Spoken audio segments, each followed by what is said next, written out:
S ಇಲ್ಲಿ ಈಗಾಗಲೇ ಪ್ರಧಾನಮಂತ್ರಿ ನರೇಂದ್ರ ಮೋದಿ ಅವರು ದೇಶವನ್ನು ಉದ್ದೇಶಿಸಿ ಮಾತನಾಡಿದ ನಂತರ ಬಹಳಷ್ಟು ವಿಚಾರಗಳ ಬಗ್ಗೆಯೂ ಕೂಡ ಚರ್ಚೆ ಆಗ್ತಾ ಇದೆ. ರಾಜಕೀಯವಾದಂತಹ ಒಂದಿಷ್ಟು ಚರ್ಚೆಗಳು ಕೂಡ ಶುರುವಾಗಿರುವಂಥದ್ದು ಸರ್ವೇ ಸಾಮಾನ್ಯ ಸಹಜ ಪ್ರಕ್ರಿಯೆಗಳು. ಯಾಕೆಂದರೆ ಭಾರತದಂತಹ ದೇಶದಲ್ಲಿ ಈ ಆಪರೇಷನ್ ಸಿಂಧೂರದ ವಿಚಾರದಲ್ಲಿ ಒಗ್ಗಟ್ಟು ಕೂಡ ಪ್ರದರ್ಶನ ಆಗುತ್ತೆ. ಅಂತಹ ಆಪರೇಷನ್ಗಳು ಮುಗಿದ ನಂತರ ಒಂದಿಷ್ಟು ಪ್ರಶ್ನೆಗಳನ್ನು ಪ್ರತಿಪಕ್ಷಗಳು ಕೇಳ್ತಾ ಇದ್ದಾರೆ. ಅದಕ್ಕೆ ಆಡಳಿತ ಪಕ್ಷವು ಕೂಡ ಅಷ್ಟೇ ತೀವ್ರ ಸ್ವರೂಪದ ಉತ್ತರವನ್ನು ಕೊಡ್ತಾ ಹೋಗ್ತಾ ಇರುವಂಥದ್ದು ಕೂಡ ವಾಸ್ತವ. ಈಗ ಆಪರೇಷನ್ ಸಿಂಧೂರದ ನಡುವೆ ನಡೀತಾ ಇರುವಂತಹ ಚರ್ಚೆಗಳು ಮತ್ತು ಅಮೆರಿಕ ಇಲ್ಲಿ ಕ್ಲೇಮ್ ಮಾಡೋದಕ್ಕೆ ಹೊರಟಿರುವಂತಹ ತನ್ನ ಮಧ್ಯಸ್ಥಿಕೆಯ ವಿಚಾರ ಇರ್ಬೋದು. ಹಾಗೆಯೇ ಪ್ರಧಾನಮಂತ್ರಿ ನರೇಂದ್ರ ಮೋದಿ ಒಂದು ಸ್ಪಷ್ಟ ಮಾತುಗಳಲ್ಲಿ ಹೇಳಿರ್ತಕ್ಕಂಥ ಸಂದೇಶ, ಒಂದು ರಕ್ತ ಮತ್ತು ನೀರು ಜೊತೆಯಲ್ಲಿ ಹರಿಯೋದಕ್ಕೆ ಸಾಧ್ಯ ಇಲ್ಲ ಅನ್ನುವಂಥದ್ದು. ಅಂದರೆ ಈಗಲೂ ಕೂಡ ಸಿಂಧೂ ಜಲ ಒಪ್ಪಂದವನ್ನು ಭಾರತ ಏನು ತಾತ್ಕಾಲಿಕವಾಗಿ ತಡೆ ಹಿಡಿದಿದೆ, ಆ ಒಪ್ಪಂದವನ್ನು ತಡೆ ಹಿಡಿದಿರ್ತಕ್ಕಂಥ ಭಾರತದ ನಿರ್ಧಾರ ಮುಂದುವರಿತಾ ಇರುತ್ತೆ ಅನ್ನುವಂಥದ್ದು ಕೂಡ ಪರೋಕ್ಷವಾಗಿ ಉಲ್ಲೇಖ ಮಾಡಿದ್ದಾರೆ. ಅಷ್ಟೇ ಅಲ್ಲದೆ ಇನ್ನೊಂದು ಬಹಳ ಮುಖ್ಯವಾದಂಥ ಅಂಶವನ್ನು ಘೋಷಣೆ ಮಾಡಿರುವಂಥದ್ದು, ನೀವು ಅಣ್ವಸ್ತ್ರವನ್ನು ಮುಂದಿಟ್ಟುಕೊಂಡು ಅದರ ಬೆನ್ನಿನಲ್ಲಿ ಈ ರೀತಿಯಾದಂಥ ಉಗ್ರ ಚಟುವಟಿಕೆಗಳನ್ನು ನಡೆಸ್ತಾ ಹೋದರೆ ಯಾವುದೇ ಕಾರಣಕ್ಕಾಗಿಯೂ ಕೂಡ ಭಾರತ ಅದನ್ನು ಸಹಿಸಿಕೊಂಡು ಕೂರೋದಕ್ಕೆ ಸಾಧ್ಯ ಇಲ್ಲ. ಇಂತಹ ಅಣ್ವಸ್ತ್ರದ ಬೆದರಿಕೆಗೆ ಭಾರತ ಬಗ್ಗುವುದಿಲ್ಲ ಅನ್ನುವಂತಹ ಮಾತುಗಳನ್ನು ಕೂಡ ಸ್ಪಷ್ಟವಾಗಿ ಹೇಳಿದ್ದಾರೆ. ಈ ವಿಚಾರದ ಬಗ್ಗೆ ವಿಸ್ತೃತವಾದಂತಹ ಚರ್ಚೆಯನ್ನು ಕೂಡ ನಡೆಸೋಣ. ನಮ್ಮ ಜೊತೆಗೆ ಅತಿಥಿಗಳು ಕೂಡ ಜಾಯ್ನ್ ಆಗಿದ್ದಾರೆ. ನಿವೃತ್ತ ಅಧಿಕಾರಿಗಳಾಗಿರುವಂತಹ ರವಿ ಜೋಶಿ ಅವರೊಂದಿಗೆ ಈ ಕಾರ್ಯಕ್ರಮದಲ್ಲಿ ಜಾಯ್ನ್ ಆಗಿದ್ದಾರೆ. ನಿವೃತ್ತ ಸೇನಾಧಿಕಾರಿಗಳಾಗಿರುವಂಥ ಏರ್ ಮಾರ್ಷಲ್ ಮುರಳಿ ಅವರೊಂದಿಗೆ ಈ ಕಾರ್ಯಕ್ರಮದಲ್ಲಿ ಜಾಯ್ನ್ ಆಗ್ತಾರೆ, ವಾಯುಸೇನೆಯ ಅಧಿಕಾರಿಗಳು. ಹಾಗೆಯೇ ಭಾರತೀಯ ಜನತಾ ಪಕ್ಷದ ರಾಜ್ಯ ವಕ್ತಾರರಾಗಿರುವಂಥ ಟಿ.ಎಸ್. ಸಂಕೀರ್ತ ಅವರೊಂದಿಗೆ ಈ ಕಾರ್ಯಕ್ರಮದಲ್ಲಿ ಜಾಯ್ನ್ ಆಗಿದ್ದಾರೆ. ಕಾಂಗ್ರೆಸ್ನ ವಕ್ತಾರರಾಗಿರುವಂಥ ನಟರಾಜ್ ಗೌಡರು ಕೂಡ ಮುಂದಿನ ಹಂತದಲ್ಲಿ ನಮ್ಮ ಜೊತೆ ಕಾರ್ಯಕ್ರಮದಲ್ಲಿ ಜಾಯ್ನ್ ಆಗ್ತಾರೆ. ನಾನು ಚರ್ಚೆಯನ್ನು ಆರಂಭಿಸೋದಕ್ಕಿಂತ ಮುಂಚಿತವಾಗಿ ಇಲ್ಲಿ ಬಹಳ ಮುಖ್ಯವಾದಂತಹ ಕೆಲವೊಂದು ಪ್ರಶ್ನೆಗಳು ಕೂಡ ಉದ್ಭವ ಆಗ್ತವೆ. ಮೊದಲನೇ ಪ್ರಶ್ನೆಯ ಮೂಲಕವಾಗಿ ಚರ್ಚೆಯನ್ನು ನಾನು ಆರಂಭಿಸ್ತೀನಿ. ಆಪರೇಷನ್ ಸಿಂಧೂರ್ ಮೂಲಕ ಪಹಲ್ಗಾಮ್ ಪ್ರತೀಕಾರ ಸಾಕಾರ ಆಯ್ತಾ ಅನ್ನುವಂಥದ್ದು ಬಹಳ ಮುಖ್ಯವಾಗಿ. ಈಗಾಗಲೇ ಸರ್ಕಾರವು ಕೂಡ ಹೇಳ್ಕೊಂಡಿರೋದು ಪಹಲ್ಗಾಮ್ನ ಪ್ರತೀಕಾರವನ್ನು ನಾವು ತೆಗೆದುಕೊಂಡಿದ್ದೀವಿ ಅನ್ನುವಂಥದ್ದನ್ನು ಹೇಳ್ತಾ ಇದ್ದಾರೆ. ರವಿ ಜೋಶಿ ಅವರೇ, ಇಲ್ಲಿ ಈಗಾಗಲೇ ಇವತ್ತು ನಡೀತಾ ಇರುವಂತಹ ಬೆಳವಣಿಗೆಗಳನ್ನು, ಮೊನ್ನೆಯಿಂದಲೂ ಕೂಡ ನಡೀತಾ ಇರುವಂತಹ ಬೆಳವಣಿಗೆಗಳನ್ನು ನಾವು ನೋಡ್ತಾ ಹೋದರೆ ಮೇ 7ನೇ ತಾರೀಕಿನಿಂದ ಶುರುವಾಗಿರುವಂಥದ್ದು ಭಾರತ ನೇರವಾಗಿ ಪಾಕಿಸ್ತಾನದ ಒಳಗಡೆ ನುಗ್ಗುವಂತಹ ಕೆಲಸವನ್ನು ಕೂಡ ಮಾಡಿತು ಮತ್ತು ಅಲ್ಲಿರುವಂಥ ಉಗ್ರ ನೆಲೆಗಳನ್ನು ಧ್ವಂಸ ಮಾಡೋದರ ಮೂಲಕವಾಗಿ ಒಂದು ಸ್ಪಷ್ಟ ಸಂದೇಶವನ್ನು ಕೊಡ್ತು. ಆದರೆ ಪ್ರಶ್ನೆ ಇರುವಂಥದ್ದು ಪಹಲ್ಗಾಮ್ನ ಪ್ರತೀಕಾರದ ವಿಚಾರದಲ್ಲಿ ಭಾರತದ ಆಪರೇಷನ್ ಸಿಂಧೂರ್ ಎಷ್ಟು ಮಟ್ಟಿಗೆ ಅದು ಸಾಕಾರ ಮಾಡಿದೆ ತನ್ನ ಟಾರ್ಗೆಟನ್ನು. ಹೌದು, ಪಾಕಿಸ್ತಾನದ ಒಳಗಡೆ ನುಗ್ಗುವಂಥ ಕೆಲಸ ಆಗಿದೆ, ಅದರ ಮೂಲಕ ಉಗ್ರರ ಕ್ಯಾಂಪ್ಗಳನ್ನ ಎಲಿಮಿನೇಟ್ ಮಾಡೋದಕ್ಕೆ ಸಾಧ್ಯ ಆಗಿದೆ. ಆದರೆ ಸಂಪೂರ್ಣವಾಗಿ ಅದನ್ನು ತೊಡೆದು ಹಾಕಬೇಕು ಅಂತ ಹೇಳಿದರೆ ಅದು ಬಹಳ ಸುದೀರ್ಘವಾದಂಥ ಪ್ರಕ್ರಿಯೆ ಅನ್ನುವಂಥ ವಾಸ್ತವವು ಕೂಡ ಇದ್ದೇ ಇದೆ. ಈ ವಿಚಾರದ ಬಗ್ಗೆ ತಾವೇನು ಹೇಳ್ತೀರಿ?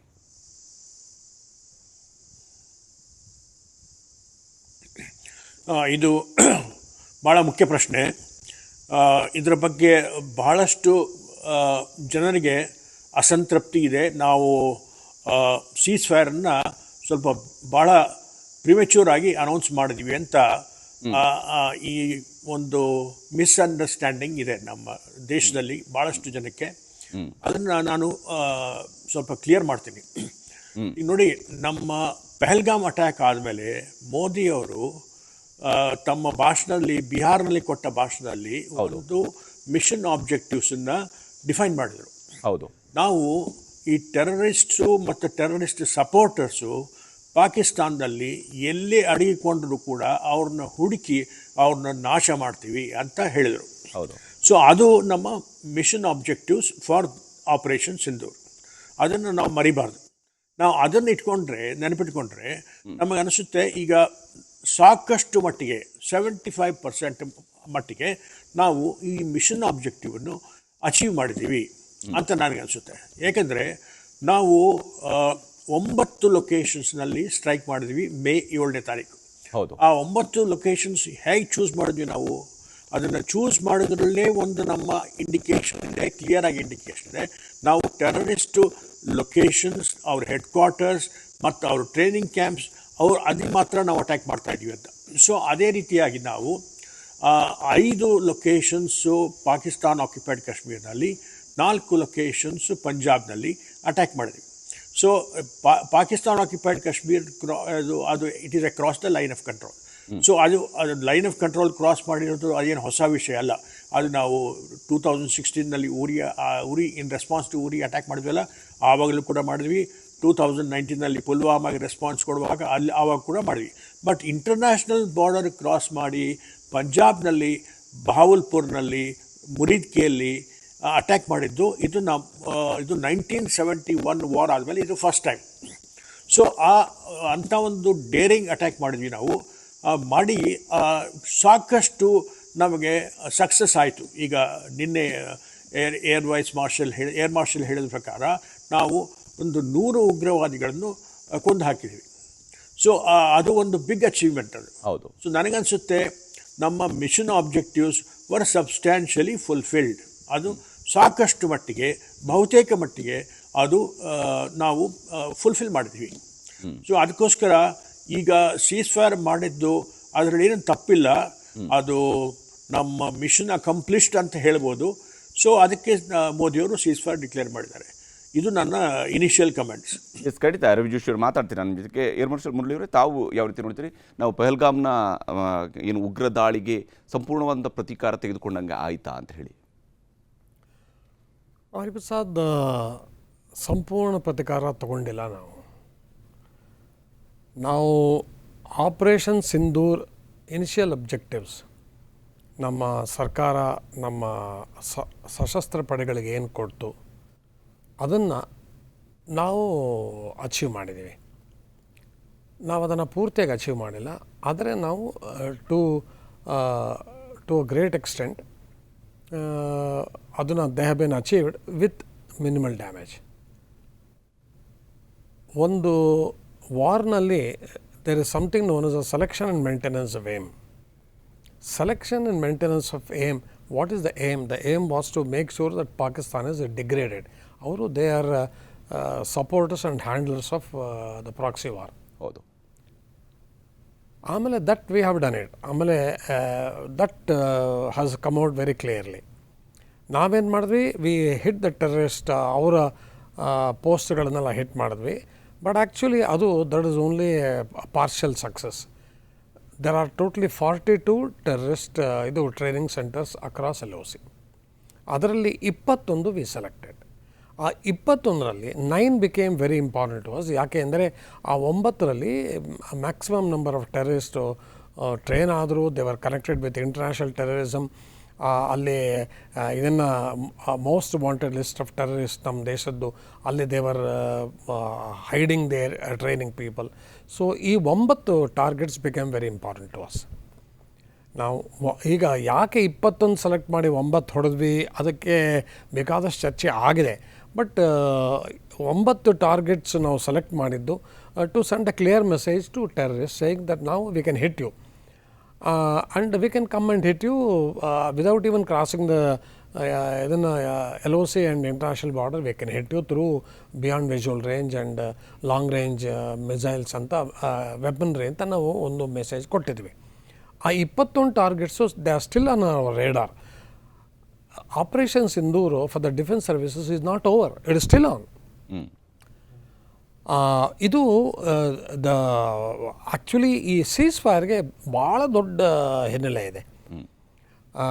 ಬಟ್ ಆ ಸೀಸ್ ಫೈರ್ ಮಾಡಿದ ತಕ್ಷಣ it doesn't mean that the war is over. Cease fire is just a pause. ನಿನ್ನೆ ಭಾಳ ಕ್ಲಿಯರಾಗಿ ಪ್ರೈಮ್ ಮಿನಿಸ್ಟರ್ ಹೇಳಿದ್ರು, we have press the pause button. Pause ಮಾಡಿದ್ದೀವಿ and for a reason pause ಮಾಡಿದ್ದೀವಿ. ಇದನ್ನು ಯಾವಾಗ ಒಂದು ಪಾಕಿಸ್ತಾನ ಅವರು ಇದನ್ನು ದೇವರ್ ಇನ್ ಅಟ್ಟರ್ ಪ್ಯಾನಿಕ್, ಅವರು they wanted to escape from this onslaught of Indian defence forces and particularly Indian air force. I am very proud of my service. ನನಗನ್ಸಿದೆ it's the greatest thing that I have ever seen in my life. And only regret is I was not a part of that. But never mind, I am a part of that from Bangalore. Yes. Sitting with you. Yes. But we actually delivered a message, a fantastic message to them that we can come and hit you wherever, at our choosing, wherever you are. So, ಆಗ ಪಾಕಿಸ್ತಾನದವರು they initiated ಇದು ceasefire request. ಅದು ceasefire came about. Ceasefire is only a temporary pass in the hostilities ಅಷ್ಟೇ. Actually 2 DGMOಗಳು ಮಾತಾಡಿರೋದು ಅದೇ, cessation of ಹಾಸ್ಟಿಲಿಟೀಸ್. ಯಾಕೆಂದರೆ DGMOಗೆ ಬೇರೆ ಏನೂ mandate ಇಲ್ಲ. DGMO mandate ಇರೋದು ಸಿಸೇಷನ್ ಆಫ್ ಹಾಸ್ಟಿಲಿಟೀಸ್, ಅದನ್ನು ಮಾತಾಡಿದ್ದಾರೆ. ಆಮೇಲೆ ಭಾಳ ಆಶ್ಚರ್ಯ, May 12 ನಿನ್ನೆ ಆಗಿದ್ದ ಮಾತಲ್ಲಿ we should withdraw our forces ಅಂತ ಮಾತು ಬಂದಿದೆ from the forward positions. 100% India will not withdraw. 100%. Pakistan ಸಹ ವಿಲ್ ನಾಟ್ ವಿಡ್ರಾ. ಯಾಕೆಂದರೆ ಅವರು ಈ ಸೀಸ್ಫೈರ್ನ ಕಂಟಿನ್ಯೂ ಮಾಡ್ತಾರೆ ಅಂತ ಏನು ಗ್ಯಾರಂಟಿ ಇದೆ? ನಿನ್ನೆ as prime minister was talking, drones was spotted over Amritsar. But fortunately the few drones var intercepted. ಏನೂ ಡ್ಯಾಮೇಜ್ ಆಗಲಿಲ್ಲ. ಬಟ್ 4-5 ಇದನ್ನು ಚಂಡೀಗಢ, ಅಮೃತ್ಸರು, ಇದನ್ನು ನಿನ್ನೆ ಕೆಲವು ಏರ್ಫೀಲ್ಡ್ಸಲ್ಲಿ ಇದನ್ನು ಬ್ಲ್ಯಾಕ್ಔಟ್ ಆಗಿದೆ. ಅದನ್ನು ಸಿವಿಲಿಯನ್ ಏರ್ಕ್ರಾಫ್ಟ್ ಇದು ಏರ್ ಸ್ಪೇಸ್ ಕ್ಲೋಸ್ ಆಗಿದೆ ಇವತ್ತಿಗೂ ಟಿಲ್ ಮಾರ್ನಿಂಗ್. ಅದನ್ನು ಸ್ಟೇಟಸ್ ಕೋ. ಆದ್ದರಿಂದ ನಾವು ಈ ಸೀಸ್ಫೈರ್ನ we can only consider that as a pause. ಈ pause it can continue if Pakistan ಅವ್ರಿಗೆ ಬುದ್ಧಿ ಬಂದರೆ, which in my opinion it is not likely to happen, it can continue. ಆದರೆ ನಾವು we come back to the most important question, is it enough? ಅದನ್ನು ನೀವು ಕೇಳಿದ್ದು. It is not enough. ಇವತ್ತು ಆ ಪರ್ಪೆಟ್ರೇಟರ್ಸ್ ಆಫ್ ಪಹಲ್ಗಾಮ್ ಇದು ಟೆರರು ಆರಾಮಾಗಿ ಓಡಾಡ್ಕೊಂಡಿದ್ದಾರೆ. ಹೌದು. 4 ಜನ ರಾಕ್ಷಸರು ಇನ್ನೂ ಸಿಕ್ಕಿಲ್ಲ. ಹೌದು. ಸಲಾವುದ್ದೀನ್ ಖಿಲಾರಿ ಇನ್ನೂ ಸಿಕ್ಕಿಲ್ಲ. ಹಫೀಜ್ ಸಯೀದು ಸಿಕ್ಕಿಲ್ಲ. ಸೊ ನಾವು our prime aim is to make sure that ನಿನ್ನೆ ಪ್ರಧಾನಮಂತ್ರಿಗಳು ಅದನ್ನೇ ಮಾತಾಡ್ತಾ ಇದ್ರು. ಎಲ್ಲಿ ರೂಟ್ ಕಾಣಿಸುತ್ತೋ ಅಲ್ಲಿ ಹೋಗಿ ಹೊಡಿತೀವಿ ನಾವು, ಅಲ್ಲಿ ಹೊಡಿತೀವಿ. ಎಲ್ಲಿ ರೂಟ್ ಎಲ್ಲಿಂದ ಬಂದಿದೋ ಅಲ್ಲಿ ಹೋಗಿ ಹೊಡಿತೀವಿ. ಇದು ರೂಟು. ಪಾಕ್ ಆಕ್ಯುಪೈಡ್ ಕಾಶ್ಮೀರಿಂದ ಅಲ್ಲಿ ಇವರೆಲ್ಲ ಇದನ್ನು ಪಾಕ್ ಆರ್ಮಿ ಛತ್ರಛಾಯನಲ್ಲಿ ಬದುಕ್ತಾ ಇದ್ದಾರೆ, ಇವತ್ತು ಬದುಕ್ತಾ ಇದ್ದಾರೆ. ಅವರು ರಾಜಾರೋಷವಾಗಿ ಫ್ಯೂನರಲ್ಸ್ ಎಲ್ಲ ಬರ್ತಾ ಇದ್ದಾರೆ. ಸೊ ನಮ್ಮದು ಇದಿದಲ್ಲ, ಈ ಅಫೆನ್ಸಿವ್ ಮಿಷನ್ ಏನಿದೆ, ಅಫೆನ್ಸಿವ್ ಮಿಷನ್ನು 3 ಸರ್ವಿಸಸ್ಸು ಅಚೀವ್ ಮಾಡಿದೆ. ಅಫೆನ್ಸಿವ್ ಮಿಷನ್ ಅದನ್ನು to a great extent achieve ಮಾಡಿದೆ. ಆದರೆ ಆಪರೇಷನ್ಸಿಂದು ಅಬ್ಜೆಕ್ಟಿವ್ಸು ಅಚೀವ್ ಆಗಿದೆಯಾ? No. The answer is a big no. ಯಾಕೆಂದರೆ it is still on. It is too early to say we have achieved full success. Success, yes. Success partially, but full success, no.